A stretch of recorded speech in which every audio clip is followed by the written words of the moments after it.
You're listening to Represent, the Queer Musical Theatre podcast. My name is Dr. James Lovelock, and I'm an academic and a huge musical theatre fan exploring the representation of all things queer in the musical theatre industry.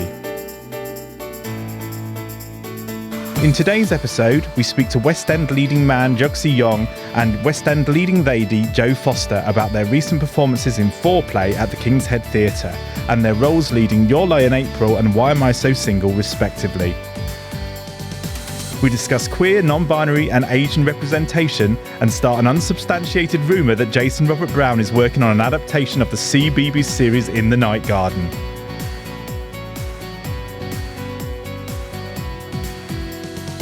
As always, you can follow us on your favourite podcast platform and don't forget to share this episode on social media.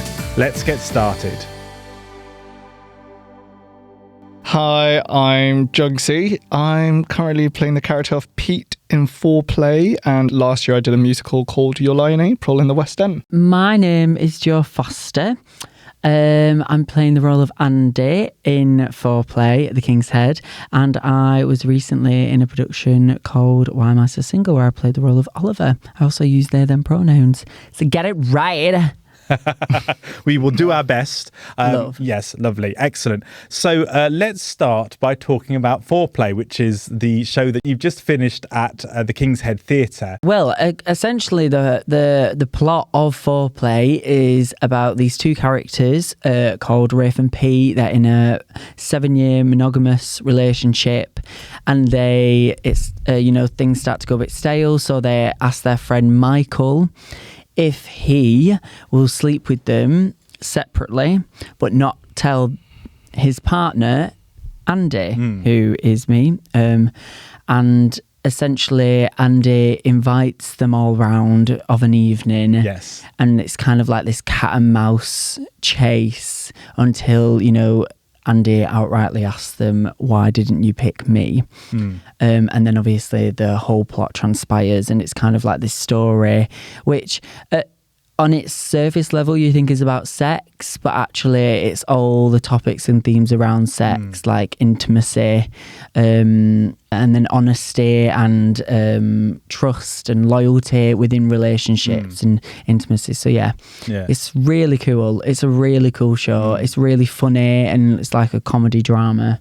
But yeah, I think that's the premise of it covered. Yeah. How did you get into it, Jungsee? How did I get into it? How did you just suddenly fall into this? I auditioned, as we all do as actors. An audition came through, and I met with Jack Sain, our director, and Jake Brunger, who's the writer.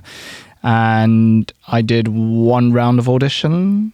And some people might have had more depending on the jigsaw of the show, and then the offer came through. How about you, Jo? The same, girl. Just one round, bish bash bosh. Oh, easy peasy, lemon squeeze it. Apparently that's how it is these days. No, it's literally not. Yeah, I think I literally did it and then found out the day after, the day off. I think it was the day after. Wow, that's really quick. Yeah, really cool. Yeah. And that's great as well, because it's an interesting show in terms of the fact that the mixture of characters that you've got there, and also the updating that they've done to the original as well. So, which I guess kind of fits around the people that they've cast, because actually whoever you cast in whatever roles is going to have an impact on the way that the story is seen. So now that we have a show now which does include different genders. We've got a show now that includes interracial relationships and all that sort of thing. Yeah. Did you discuss those sorts of things during the process, or are they just things that kind of you just see where they take you? Well, for me, it was very spoken about in actually my first round of auditions. When we went in, it was, they wanted to create the role of Andy. They wanted Andy to be someone that was genderqueer. Yeah. I guess for them, they were kind of trying to figure out how much and, how little, because I guess all the characters are so open to interpretation that, so I think they saw a lot of people. Yeah. And also, like, it was a huge conversation of, do you want to, sometimes it's quite hard for, like, trans actors to like go into these spaces and have to be the person to speak on these things and these topics, and it's like, and I think in my in the audition, it was like, would you feel comfortable with this? You know, how far are you willing to go with it? And for me, I'm quite open about it. It's not something I bother with. I mean, obviously sometimes it can get a bit tiring, but you know, this was already something that was kind of set. And it's beautiful as well because we don't actually talk about, you know, their identity. They just are someone who is non-binary and they use their them pronouns, and that's never really addressed in the show. Yes. However, you know, I guess the premise of it can kind of hint to that, and you know, but it's really cool. Kind of heightens certain moments, doesn't it? Particularly the moment you mentioned earlier about why didn't you choose me? And there's something I think in that moment that's really kind of changes the flavour of the story. Yeah, and you can kind of see that in the relationships between all the characters and who they are, I think. Yeah. No, yeah. I think they have taken into consideration, like in my case, like my ethnicity. I don't think so much in the audition process, actually. It was more about the staging of it. Yeah. Because I don't think a lot of the language of the show had to be updated in a way to accommodate an interracial relationship. And from what I know from past productions, they have already had ethnic diverse casts. But I think that there were like a few changes that were made to, you know, be a bit more, I guess, universal, so that anyone can relate to it. So one of them was like the name change of Peter's surname. It used to be Peter Mitchell. Yeah. And I just was like, I don't look like a Peter Mitchell. Phil Mitchell. I know. I think you did. You got a bit of a look of him. Like a Mitchell. Phil Mitchell. Well, yeah, I contributed the surname Lee. I will... Oh, cute. Because Lee can be an Asian surname, but also it could be like a Caucasian, like any... I think any ethnicity. I think like Lee's such a common surname. Love. So that was one of them. And then the other thing with the staging, I guess, is more like the portrayal of queer Asian men and the stereotyping of queer Asian men as necessarily effeminate and submissive. So that was a discussion that I had with Jack, the director, about adding a scene or not adding a scene, but like directing the scene or choreographing the cheating scene in a way where Pete as an Asian man is more dominant. I thought that was very important because it does affect people subconsciously of their view on Asian men. Even like non-queer Asian men, I think there is a perception that we are more like submissive and feminine, and there's nothing wrong with people being like that. No. But it's a problem when as a general demographic people just assume that's your identity. Yeah. Absolutely. And again, I think there's some interesting things in there. I mean, there's a moment quite early on where Pete's talking about their sexual preferences and wanting to be, I don't know whether they say they want to be dominated or whether it's just they want that sort of role play in what they're doing. Yeah. And so it's interesting when you take something that's not necessarily been written with an Asian character in mind, and then you think, well, hold on, how does this work with the lived experience that perhaps you bring to it, or the experiences that you know from other people from that community as well. Yeah, and I think the creative team have been very open to these discussions, and they've been trying to, like, you know, get it as right as possible. Yeah, they were so fab. It's really nice working with a team that is actually just open to having these conversations, and they were so willing with what, you know, we were all coming in with. They wanted us to come in with our own ideas and our thoughts and feelings, and I think that's actually come across in it. I think it's quite a fabulous piece of theatre, if I say so myself. Yes. Fabulous piece of queer theatre, actually. Absolutely, and it's one of the things that we've mentioned so many times. So this is you're on the season finale, which is terribly exciting for us. Oh my God! Yeah. Wait, what does that mean? We are the finale. You are the finale. So. We could have been anything that we wanted to be. Hey. There's the whole of that song's been recorded, but we're just going to keep one line in. Stay tuned for the end. But one of the things that we've been talking about throughout this series is that there's very little work in the West End at the moment which is specifically queer. I mean, we've just got Born with Teeth, which is opening. But there's not really very many other plays or musicals in the West End at the moment since the fabulous Why Am I So Single? So one of the things that I'm encouraging people who listen to this podcast to do is to go and see shows which are on at perhaps fringe venues or off West End venues or regional venues. It's so important. It's so important. Support queer theatre. Yeah. I mean, it's so hard, isn't it, with the current climate? Ticket prices are so expensive, but I think if you can, absolutely do it. Yeah. You're right. I think it's one of the other intersections that I'm interested in as well is between being queer and being working class, or being queer and, coming from backgrounds where you wouldn't necessarily go to the theatre. And it is one of the things that worries me, is how expensive it is for people to be able to go to the theatre and see shows. And how do we make these sort of shows more accessible? I think it's particularly with plays, it's more difficult because you can't just put the original cast album of a play out there. So if you want to know more about Fourplay, then you'd have to... Sorry? Excuse you. I mean, the play Fourplay. Madam. If you wanted to know more about the play Fourplay... The number 4 play. Yes. Then you'd have to get the script. I think that was the only way that you'd be able to experience it. Yeah. Cool script with our faces on it. Oh, is there a script with your faces on it? Yeah, signed, sealed, delivered as amazing. Well, there we go. Look out for that. Get it. Sealed, delivered. I'm yours. Excellent. If you're interested in LGBTQ+ representation in musical theatre, check out our website www.queermusicals.com for lots more information about musicals with LGBTQ+ characters.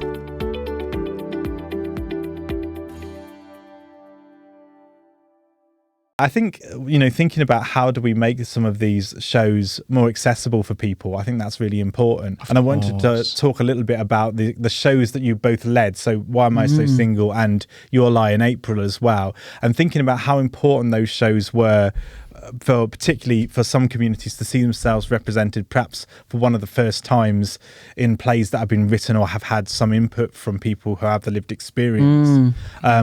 And also thinking a little bit about how people can connect with those shows when the shows are quite short runs or limited runs as well. But I'd love to know more about your experiences in those shows. So which one should we do first? Go on, Joe. I'll do whatever. Go on then, Joe. Yeah. Do the best first. And then we'll go to Your Lie in April. Womp, womp. Womp. Who wants to see that? And one of the things I love is how as minoritized communities we lift each other up. I think that's really of course we do. None of that. Love. No, that's so funny. But tell us a little bit about Why Am I So Single and your involvement in that, because you've been on the podcast a couple of times now. So I have, I'm an honoree, aren't I? That's so funny. So I deserve a Blue Peter badge. Oh, I'll make one. Thank you. Yeah. That would be lovely. So this is kind of like almost not the culmination, because there's going to be so much more to come for you, but actually watching you go through from Rent and Legally Blonde and then to And Juliet, which we spoke about last time you were on the podcast. Yeah, that's lovely. And so then you kind of go into Why Am I So Single? So tell us a little bit about that experience. Oh my gosh. Yeah.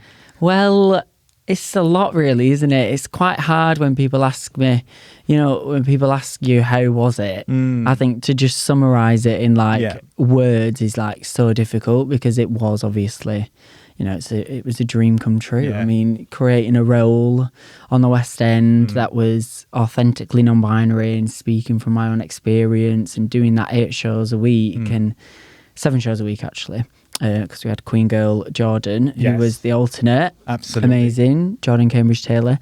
But it was absolutely the most amazing, powerful thing ever. It literally felt like therapy for me. Yeah. I think the story as well was so prevalent, and to have that on stage and to speak about pronouns on such a big theatre, in a commercial show, I think was just so beautiful. And I don't think a lot of people expected it to be what it was. And I think a lot of people were pleasantly surprised with it. I think it went, because the show did close early. In the current climate, trying to get new theatre to work is just so difficult.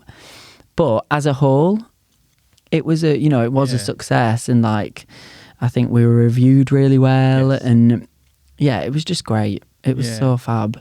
I did that I knew, obviously I met Lucy on Legally Blonde, and so when I always remember her saying on Legally Blonde, she was like, I came out to her on the show, and I was like, I'm struggling a little bit, with all these male roles. Yeah. I think I spoke about that the last time. I think so, yeah. And she was like, and I said, I actually said I was so nervous to be a non-binary actor in this industry. I feel like I don't really see anyone that is kind of doing that, which, isn't the case now. It's still obviously difficult. Like, you know, there are some challenges. But what was so nice is from that convo, she was like, well, you know, you never know. She was like, we're writing a musical, me and Toby. You should meet my friend Toby, as if I didn't know who that was. And she was like, you know, we're writing a show for a non-binary character. These he, they pronouns, he, they, she. And I always remember having that convo and being like, oh my God, I'd love to do it. She was like, well, you know, and it kind of was just something that we spoke about and then never heard of. And then I got asked to do like an R&D, which we learnt the show in like a week. Yes. And did it. Yeah. And then got asked to do the workshop and then to the show. It was so quick. I think from that workshop, Kenny Wax, who was the producer, said we got offered 10 West End theatres, which aren't my words. That was what he said to us on the first day of rehearsals. So... Wow. You know, it had a really, from the workshop, people were really excited about it. It was so wonderful. Yeah. So I feel truly, truly honoured and blessed to be that. And also for the people that came to watch it. I mean, just people like young queer people, just even straight people and cis people that have come to watch it and said wonderful things and like how they related to it in a way and it helped them find themselves. I mean, that is just like treasure, isn't it? I feel like. Isn't that why we do it? Yeah, I think so. And I think that's so important. And across this series, we've had a few episodes where we've talked about Why Am I So Single? And we've talked about how important moments like Disco Ball were, how important moments like the scene towards the end where Oliver's finally talking to Nancy about, you know, not knowing what pronoun to use. And not knowing who where they are. say it, Yeah. And I don't know that I ever expected to see that in the West End. I think, and it came round more quickly than I expected. Oh, it did, yeah.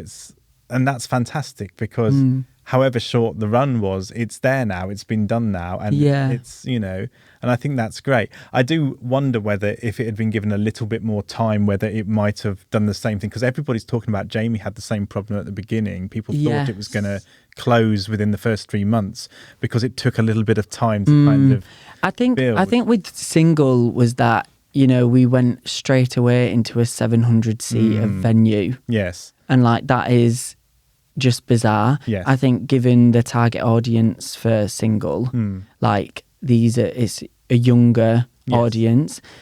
Older people still came and absolutely loved it. Yeah. That being said, but unfortunately, the people that were probably going to watch that show can't afford full-priced theatre tickets. Yeah. And the producers did do a great job and the theatre did do a great job at trying to keep the prices down as much as possible.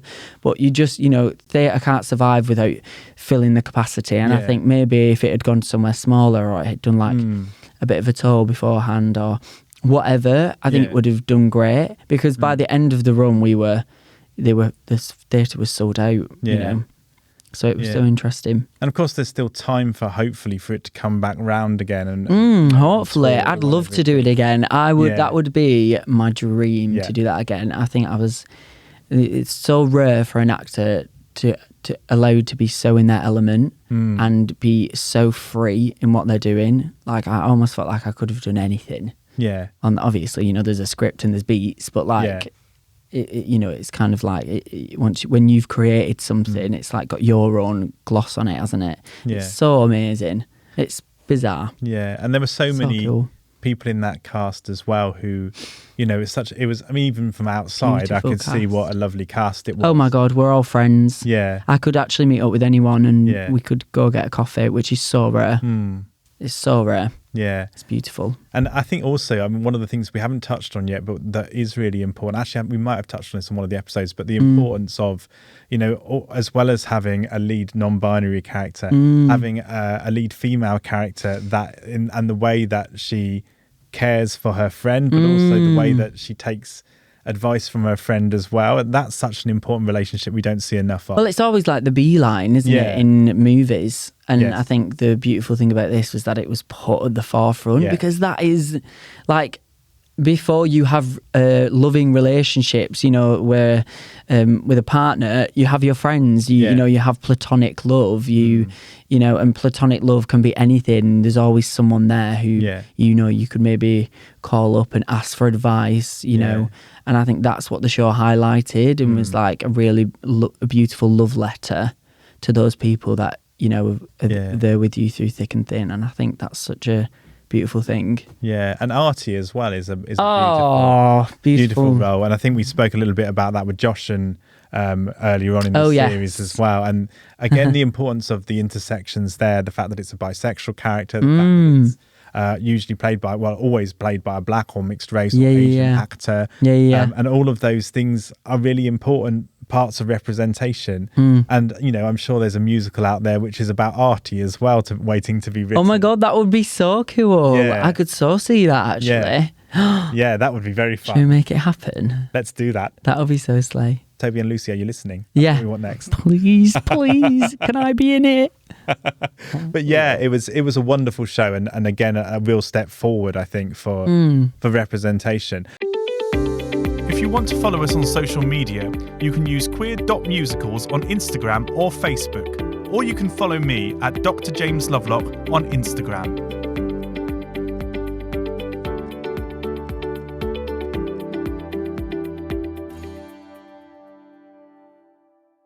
If we move on to Your Lie in April as well, there was a similar thing that was going on at that sort. I don't know how far it's followed through. I hope it carries on following through. But there was a number of musicals which were, I think a lot of them came from anime or from manga, but also from all sorts of different stories from different parts of Asia as well. And we just had a little kind of run of maybe 2 or 3 shows like that were doing concert versions or, had productions here or on Broadway and that sort of thing. And it's something I always really admire the work of representation and Ben Armstrong, who's been pushing for a while alongside other people for more Asian representation in the West End. And it feels like Your Lie in April was a really important step in that as well. Yeah. First of all, that was really beautiful, Joe. Just hearing about that, I just feel like I have to say that. But I think Your Lie in April was a very big milestone for the East and Southeast Asian, not just theatre community, but also beyond. Yes. And I almost think that there wasn't enough media coverage about it. I agree. Across the whole theatre board. Wink, wink at a lot of those medias. But anyway, it was a significant milestone because it's the first time in the entire history of the West End in 2024 that we finally had a full production of a musical in the West End that had a 100% East and Southeast Asian cast. But and it's taken so long to get to that point. I do think our representation has improved over the years. And like you said, there were like Death Note was a huge stepping stone as well. That it wasn't a full production, but it was a concert. And it was new material. And especially in the musical world, it's just we're still plagued by like Miss Saigon and King and I, even in 2025. And like everybody knows they are problematic musicals, but it's kind of like the big shows that all us Asian performers have to rely on to have a career because there's just so little new work out there. But I do think that's improved. And also like, there are plays as well, like Totoro was a massive success, both critically and commercially. I think I'm very proud of Your Lie in April. And it's not just because of the cast as well, but in terms of the audience, I've never seen so many Asian faces in the audience of theatre. And that's having done Miss Saigon and other shows as well. You just come out and you step onto stage, you're like, wow, these people see themselves represented on stage. And also young faces too, because Your Lie in April is based off a manga, it's based on an anime. And that, there's a lot of younger audiences who are into that. I think it was very meaningful. And it just allowed, I think what was important as well with that story is that you had Asian actors portraying the mum, the dad, the son, the trouble person, the funny guy, the hero, the weird person, the unlikable person. And it just shows that we are these like complex 3-dimensional characters. And I do think like representation has massive social impact on like even like affecting all the way to like government policies. Because subconsciously it affects the way how people are viewed, and the way we're humanized and normalized into society. So I felt very honoured to be a part of that project. I'm very proud of what we achieved. Yeah. It's a beautiful show as well, and I love the fact that it's set in. It's almost not quite a conservatoire, but some sort of music school, isn't it? Yeah. And it's I think there's a very specific way that, and again, I hope this isn't a stereotype, but there's a very specific way that I notice when I'm working with music students who come from an Asian background, as opposed to music students who come from a white American background or a white British background. The concentration and the focus on the music is really, it feels like it's the most important thing in the world. And I love how that comes across in the musical as well. And obviously we see for a lot of the musical, the protagonist isn't playing the music. I mean, by the way, oh my God, your piano playing. Oh, thank you. It's just so amazing. I can't think of many actors that could go and, and deliver. He's so talented with the piano. It's actually bizarre. It's actually quite annoying, isn't it? Fourplay, there was a piano and we were like, play it! And he just did this huge, grand piano. I was like, this is bizarre. Yeah. Anyway. I mean, I only thing I can think of that was similar was there was a show about the life of Rachmaninoff. Which I can't remember the name of, which is terrible. Is it Preludes? At the Southwark? Yes. Yeah. Dave Malloy? Dave Malloy. Yes. Yeah. It was Dave Malloy. And, who wrote Great Comet. Yeah, and my friend Tom Noyes was playing they split the character into two. So you had an actor, which was Keith Ramsey, and then you had Tom Noyes playing the piano. But to have somebody doing both is just amazing. And I mean, I guess it's another part of representation, isn't it, as well, being able to kind of use those talents within a musical as well. Yeah, justice for the actor musos. Yeah, absolutely. I have done an actor muso show before, and I do think sometimes people, I don't know, I think some musicians look down on the ability of actor musos, and it's good to represent the actor musos and be like, look, we can play. Yeah. You can play, but also get down and sing and act at the same time. But I was very fortunate. I mean, I very highly doubt that I will ever get to do a role like that again. Yeah. Like to sing, act, dance in one number, and then play. I think I played about 10 different numbers across that musical live. Yeah. While singing, I don't know if I'll ever get to do it again, but I was very lucky. I was very fortunate, and I just think it was honestly right place, right time, the age of the character as well. I was just very lucky.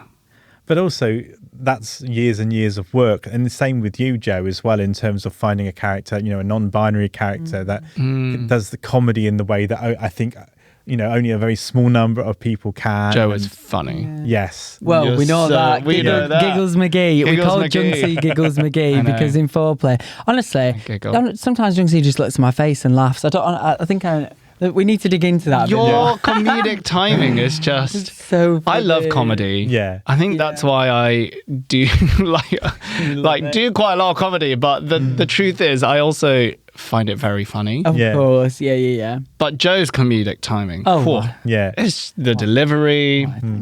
And you can change it as well, can't you? Because I've seen some shows I've seen you in multiple times, and you do things differently. Just maybe a different stress or a different bit of timing. And I can imagine how difficult that is to be on stage with you when you do something that's a little bit unexpected. Probably, yeah. I mean, it's so nice, isn't it? Sometimes when you're in a... that's another thing about these things, and to be so lucky about creating them yourself, is that when you are given that chance to do that, it's not something you take lightly. Like you just said, I don't think I'll ever get this opportunity again. So genuinely, every show, and you want people to like what you're doing, and you want the show to do well. So it's every night you just feel, it's like you're playing. Yeah. And I think that's what's so beautiful, especially when you do comedy as well. It's so fun because you're when you have actors on stage that are all listening to each other, genuinely listening and in it and kind of making choices that vary, that is so exciting. It's so electric. That's literally what you want to watch, isn't it? And I think that's the beautiful thing about that. So I also think that's probably why it was so fun to do as well, because so much was at stake. Yeah. And the payoff is immediate as well with comedy and theatre. It's do they laugh or not? Yes. Whereas with drama, you're a bit Are they sad? Are they happy? Do they like? God, You can't hear it. You can't hear it. Whereas laughter, you just hear it and you're like, okay, I landed that joke. But with Your Lie in April, there was a moment in the middle of the show which nearly always got a standing ovation, was there not? Was it not after you did your? Yeah, it was a big piano piece that was 4.5 minutes. Yeah, long. But that to me is amazing as well. Yeah. But it comes, like we were saying, it comes from allowing everything about you to be out there on the stage. This podcast series is part of a larger research project funded by the British Academy Early Career Researchers Network Seed Fund on queer gain in queer-infused musical theatre practice. There will be a series of online events from September to December this year that explore this research further. For more information, follow Dr. James Lovelock or queer.musicals on Instagram. I really want to ban the word lucky from you two about these things, because this is what people deserve, is for them to be able to shine, and for people not to put them into boxes and not to say, well, unfortunately, this is the way it's been done all of these years. You know, we need more places where people can expand, and you have writing teams and creative teams that are able to kind of go with that. And so many of the people I've spoken to this series, I mean, we were talking to Robin Grant from Unfortunate, Chris Bush, who wrote Standing at the Sky's Edge, and there is such a big amount of respect for actors, which I'm only starting to detect recently. And I'm starting to detect more from queer and female writers and directors, particularly because I think there is something about working in those sort of casts. I mean, I don't know whether the same thing might be said from working in any minoritized community, when suddenly you find yourself in a group with people who understand who you are. I've literally just got goosebumps, because genuinely that is what, for me, working single, there was no dominating energy. Yeah. It was a completely safe room, full of femness, gayness, queerness, transness, womanhood. It was all this beautiful thing, and there wasn't any and that goes in all areas of departments. And even like the cis straight men that were on that job were some of the loveliest humans. Like Paul Gatehouse, who was a sound designer, was the sweetest human ever. And I think genuinely that is what, when you're in those environments, you know, it's so rare. So it's almost like magic, and it feels, you know, you're like, we all knew how important this story was, and we all felt really safe with each other, and it just allows you to be yourself and expand in ways that maybe sometimes when you're not given that, it doesn't do that. I don't know about you. No, absolutely. I think, you know, Your Lie in April being the first fully South and East Asian cast, is I've never experienced anything so cool. It was like, I don't know, I've just never experienced it before. Like, you don't apologize for your culture. You don't have to explain. I think similar with like when I was single, you don't have to explain yourself. You don't have to explain the food I bring in. Don't explain my upbringing, how my parents brought me up, and like our languages. And then I think you do feel this extra sense of camaraderie when you know you're doing like a show that is a huge milestone, especially in terms of representation. There's this team spirit thing that, you know, it doesn't even have to be riled up and talked about. You just feel it, and you go onto stage, and and you know, like you said, banning the word lucky, but you know, as the people that are then given those chances, I guess that is lucky in a way. How often are you do you come to work and you're around that? I guess that's what you know, we work hard to get to where we want to be, but I guess in those scenarios, I'm aware that not a lot of people have had that opportunity or can have that opportunity, and I think so, you know, it's beautiful, and from these things, the opportunities it is then given us. You know, if I hadn't have done single, I probably wouldn't have done Fourplay, and I wouldn't have done whatever. So it's special. I think it goes hand in hand. I do think we all work hard, and I think there is. I guess what's good to, I guess on the flip side, to say it's not about luck. I think it's useful to say that as a motivator for people who want to go into the industry, because it is a lot of grafting. And like, Joe, you graft a lot. And like, you know, when I did Your Lie in April, like that piano piece was like 4 hours a day alone, like just practicing crap. But I didn't have a life. yeah, basically, why do you have no life? Why do I have no life? Your life in April. Babe, no life in April. No life in April. Love. Like, you don't, but also like, you know, it's your moment. It is. You do what you do to get by. I mean, I still would do it in a heartbeat. Yeah. Even though it was the hardest thing I think I've ever done in my life, and I probably will never do anything as hard as that. Yeah, same. Again. The thought of if I had a show tonight like puts fear into my heart. I don't know if I could do it. I actually, you know, okay, really funny. So I was at home the other day. This is actually probably a bit embarrassing, but I was cleaning the living room and I was on my Spotify and randomly I had it on a mix and Disco Ball came on. God, you try to sing your own track. track. So I tried to sing my own track on Spotify and I kid you not, I sounded awful. I actually sounded awful and I was like, girl, if that doesn't point out how hard I worked, like it was muscular. My voice was so muscular. I don't dare to sing the songs from your life. Yeah. Like, I don't. It's crazy. It's crazy. I've got the recording. I'm like, never singing along. I literally couldn't. Like, the way I'm like, my voice feels thick. And I'm like, I think obviously we've done a play as well. So I've not even it's a had bit to, different. Yeah. having a little cutesy little. You'll be back every into night. it. You'll be back into it. One day. Yeah. But, God, it's just so funny, isn't it? It is. Such a must. We're athletes. I felt like an athlete on that job. And I felt like I was actually like, there was so many things that I could not do because I had work to do. Oh my gosh, I just thought of a quote though about hard work and luck. There's that famous quote. It's not Share my quote. and care. The famous quote is, the harder I work, the luckier I get. The harder I work, the luckier. Ooh, CBeebies. I like I wish I came up with it, but no, it's not mine. But I do think about it. Yeah, I think the that's other the thing that I'm trying to get at is that I don't want people to feel lucky for having spaces which are devoted to Of them course. and their Of communities. course, yes. And it's there's part of me, I'm so happy that I've had so many guests on here talk about how wonderful it's been to be in a queer space or a space, you know, any spaces which involve them and their communities.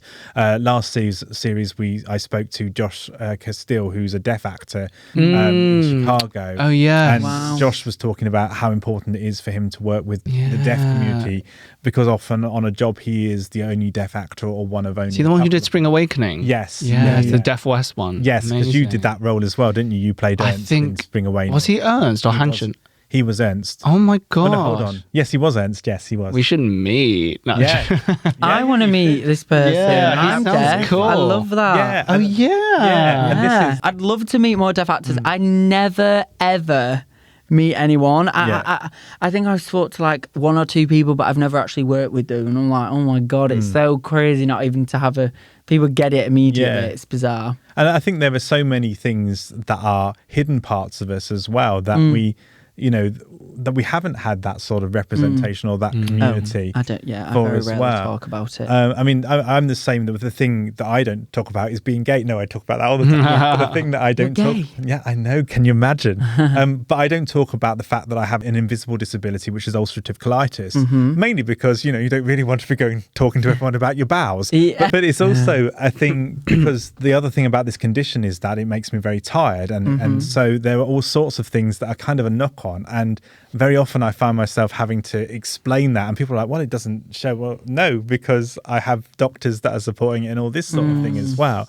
But actually, finding other people, particularly within an industry like theatre industry, it can be really hard to find, people. I mean, I'm not expecting there to be, a massive ulcerative colitis musical at any that stage. Is hilarious. You never know. I'm obsessed. Well, I might write it. We'll see. But But these things are really important, and I think finding community is really important as well. And if we sort of moving back to Fourplay again, the fact that the King's Head, one of the things it does very well is build community. I think particularly for gay men, but for hopefully aspiring to build community for the queer community as well. So seeing those sorts of shows is really important. And I think it kind of leads me to another question that I wanted to ask you, which is where do you hope that theatre or musical theatre goes in the future? What sorts of shows would you like to see, or what sorts of shows have not been written yet that you would really like to be part of? Oh, wow.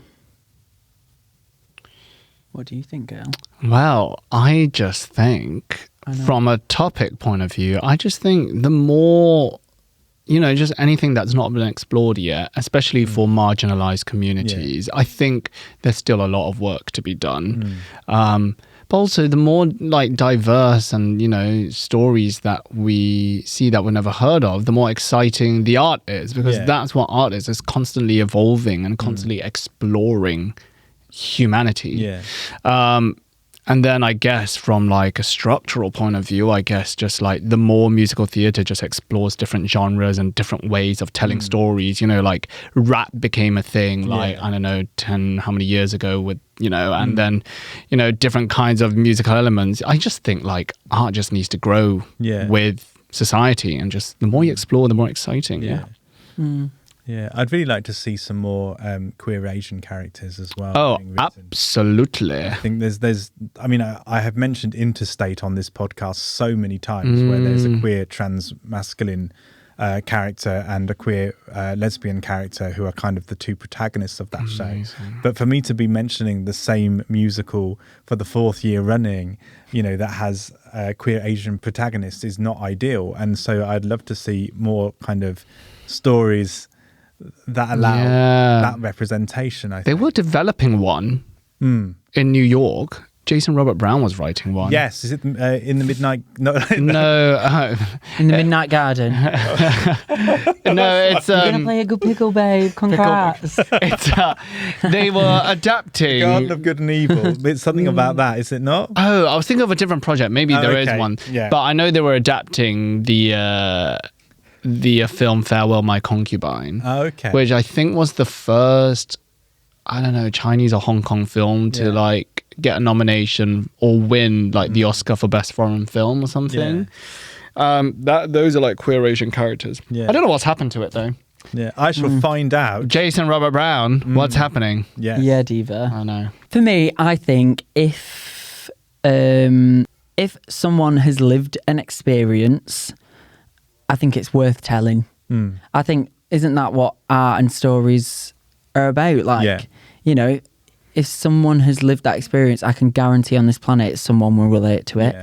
Like, I think we're all connected. We're all more connected than we think as humans. And I actually think like stories that haven't been told yet are sometimes some of the most exciting ones. If it's done well, like, it's like, that is literally sometimes where all these like trailblazer of shows come from. It's from these new ideas, isn't it? So I don't know, I'd love to see a lot more queer working class. I'd love to see a queer working class story on stage. I'd love to see that on TV. In fact, there's a series come out now on BBC called What It Feels Like for a Girl, which is super beautiful. And like that is the first time where I was like, Jesus Christ, it feels very similar to me, and I thought it was really beautiful.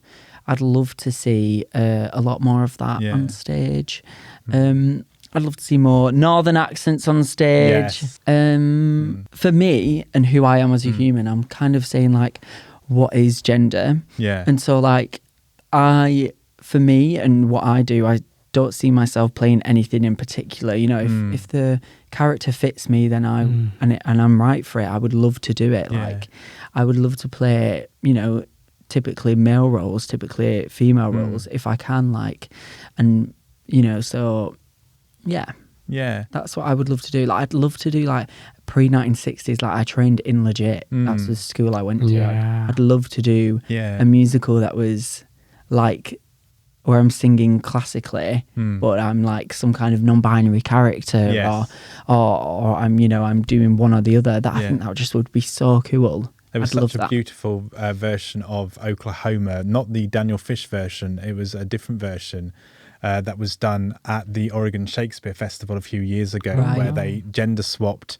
Curly and they gender swapped Adu Annie. So you ended up with two gay couples at the heart I love it. that. And then Aunt Ella was played by a trans female actor.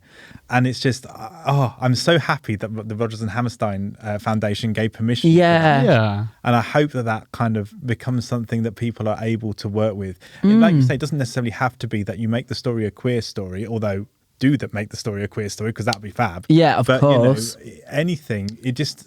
I think even like Single, even if you look at the ensemble for that, everyone played everything. Yes. no one, girls didn't play girls and boys didn't play boys.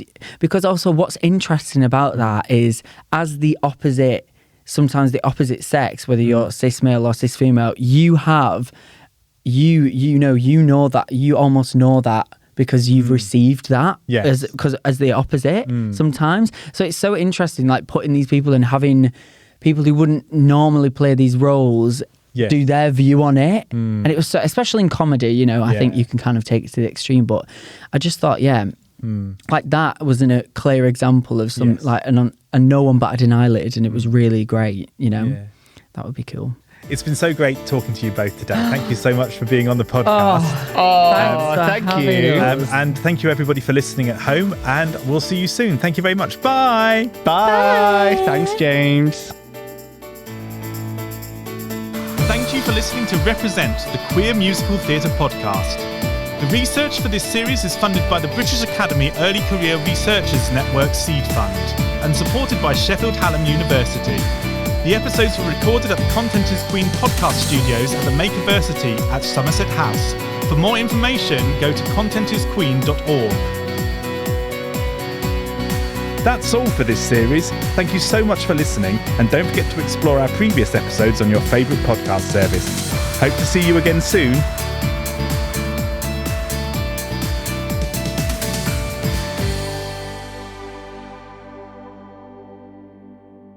I'm just laughing now about Iggle Pickle, the musical. Ickle Pickle. Is that the one you're Iggle writing? Piggle, not Ickle Pickle. Oh, I don't know. Ickle Pickle. I don't know. Ickle That's Pickle. hilarious. You don't know who Iggle Pickle is? No. Girl, you just wait till we get back to the dress. Who's Iggle Pickle? Iggle Pickle in the Ninky Nonk. What are you talking about? Oh, you've got so much fun to come later. Is this like a British culture thing? Yeah, It is. CBeebies. Yes, because there's a gap in my childhood, course, remember? yes. I grew up half my life in Malaysia, Yeah, just to you was clarify. in Malaysia So I then. missed out on Iggle Piggle. Well, we will fill that gap for Thank you. I do know Peppa Pig, though. There we go. There we are. There we go. Oink, oink.